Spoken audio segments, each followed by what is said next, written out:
Greetings, Mr. E. Yes, I am an American wearing an Australian hat because I like Australian hats due to several movies that I watched in my childhood, and, well, you know. Howdy. Really appreciate your video. I'm not going to disagree with much of anything that you had to say in it.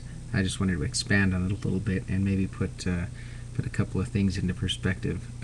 A couple of things that you said were resources are on the decline, and I certainly agree with that. But I think the question that follows is, why? You also said that people are trapped in a poverty system, and you got into a little bit of the how that's happening, and that's very important. But I also want to get into the why of that. Why are people trapped into a poverty system? Why are resources on the decline? I don't know what it's like in the UK, but the freedom to generate and utilize resources as a person, as an individual, has been severely curtailed through government, use of regulations, the all-encompassing, we're trying to make you safe kind of thing, which I believe is an excuse to severely limit the economic freedom and the subsequent personal power that comes with that freedom. But the big question that I'm still asking is, why?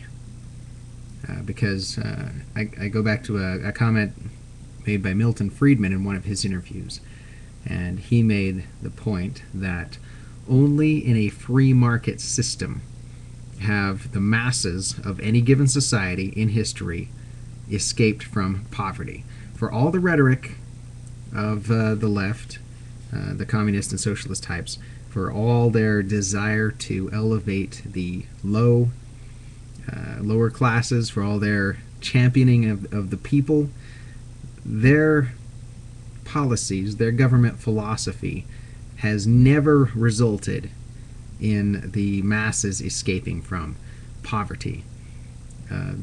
It's been just the opposite. The only time where the masses have escaped from poverty, as Milton Friedman has said, is in a free market system, or where a free market system has had some play in it. I know there's a lot of people who want to point to a lot of the European social democracies and say, well, you know, look at this, we've escaped from poverty. But as you pointed out, so many of these countries, these social democracies, are so buried in debt they cannot logically be said to have escaped from that poverty system. So we can see the effects of the lack of a free market. If the rhetoric is that you want the people, the masses, the lowest class, the workers or whatever, to prosper, sorry, father of two children, that's going to happen every once in a while. If you want them to prosper, we know what works historically. So why?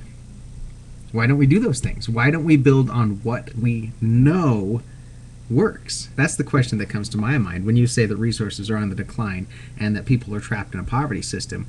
We know how to get out of those sorts of things. We know how to do it. It's very well established in history how to do it. So why exactly are we still trapped in these mentalities as enlightened Western people? Well, I'm going to go to the Bible for this one.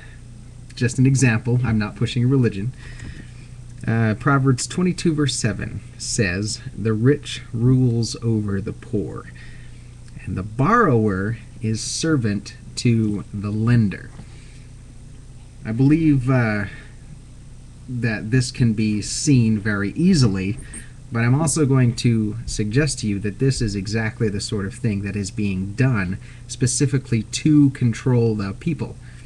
You see, I don't believe that the people who seek power seek it in order to elevate the masses of humanity. That might be what they say when they're getting there, but I don't believe that they are actively engaged in freeing people from economic burdens. They go through some motions, stuff like that, but they are using this borrower is servant to the lender principle to, in fact, exercise control over as many people as they possibly can. via debt.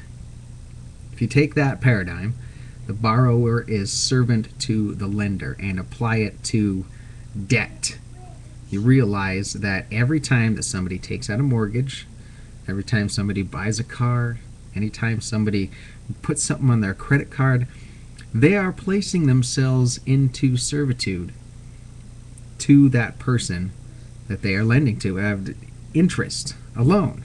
It's like, why are you paying twice what your house is worth to live in your house through a mortgage? Why are you doing that? You're never going to get your money back on that. All you've done is enslaved yourself to the bank for the next 30 years or however long you took that mortgage out for. And it's soft. You volunteered for it. It doesn't appear to be a master-servant relationship, but in fact, you're tied to them. What you live in, your house, you're tied to them if you've taken out a loan. You have placed yourself into service to them for as long as the loan shall go. The work that you do is going to go to pay off that debt. That means you're working for someone. That is servitude. That is placing yourself into service for them. Now, I'm not going to say that it's not okay to do this sort of thing if you're a free person and you have no other means of acquiring it. I'm just saying that that is one of the avenues by which people who seek control want to place you into servitude. Well, okay, so you're saying, well, in a free market you can choose to go in, and you can choose to go in that.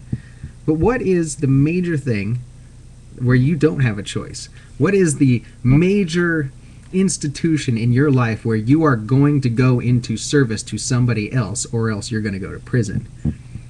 Where does that happen in your society? I suspect it's the same place where it happens in mine, and that's the national debt.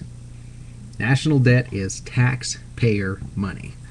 That's everyone that works to or does any kind of work where your labor, at least a percentage of it, goes to the government. You're going to pay those taxes. You are going to pay that debt off, otherwise your government is going to come after you. You are, in fact, being placed into servitude by these government types. So that's the why, I think. Why resources are on the decline. Why your freedom to use them, why you are trapped in a poverty system, is because your government has placed you into service, placed me into service, placed anyone who is on the hook for national debt. You've been placed into service. Your life has been seized and it is being controlled. Right? So what do? Are you going to trust the people that have placed you into this kind of servitude? Do they just get a pass?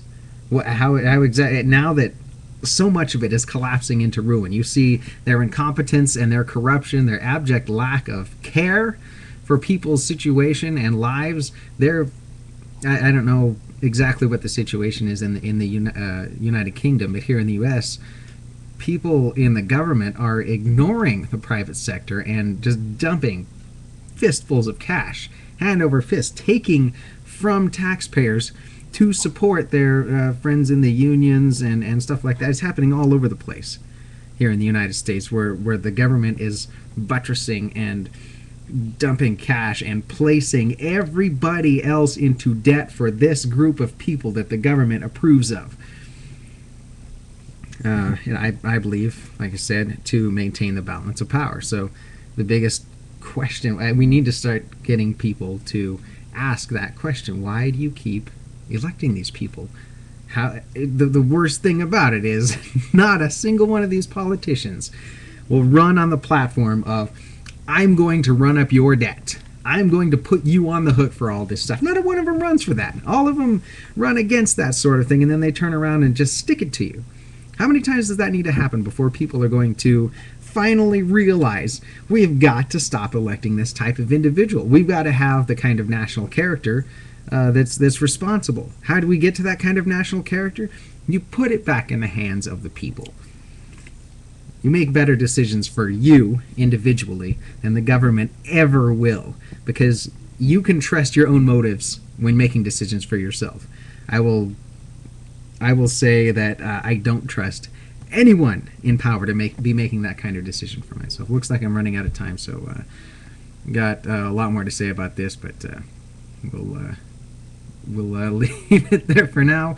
I appreciate you asking the questions. I look forward very much to conversing with you in the future and just discussing and exploring these topics.